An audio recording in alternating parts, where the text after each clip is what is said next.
La Banque populaire de Chine a annoncé qu'elle réaliserait ces opérations d'open market chaque jour travaillé, alors qu'auparavant, ces mouvements ne se faisaient que les mardis et jeudis.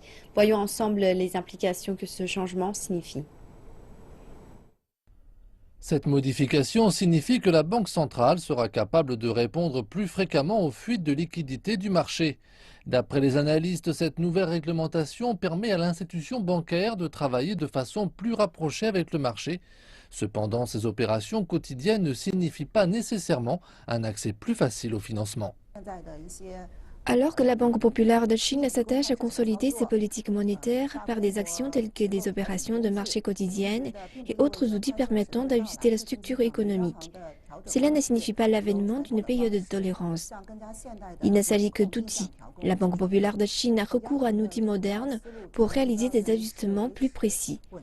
L'objectif principal de la Banque populaire de Chine reste la stabilité de sa politique monétaire, l'abaissement des coûts financiers et le développement de l'économie réelle. Mais ce n'est qu'une partie de cette nouvelle qui retient l'attention des marchés des capitaux. Bloomberg fait savoir que le taux de couverture de la provision pour créances douteuses sera réduit à 120%, ce qui signifie que les banques auront plus de fonds à investir.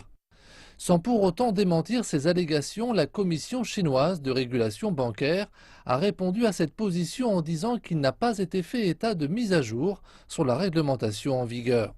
Au cours du quatrième trimestre 2015, le taux de créances douteuses des banques commerciales se situe autour d'1,67%.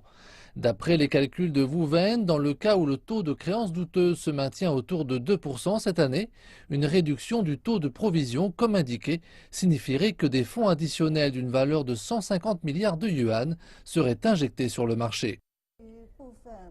La pression de gain sur les banques commerciales sera amoindrie et cela contribuera à stabiliser la performance de certaines banques qui souffrent de la pression des provisions pour risque. En outre, les indicateurs d'activité tels que le ratio d'adéquation du capital des banques commerciales seront plus élevés, ce qui permettra leur développement commercial. Si le taux de provision pour risque est réduit, davantage de fonds seront créés pour couvrir les créances douteuses. Les banques commerciales représentent autour de 180% de créances douteuses estimées, soit environ moitié moins qu'en 2014.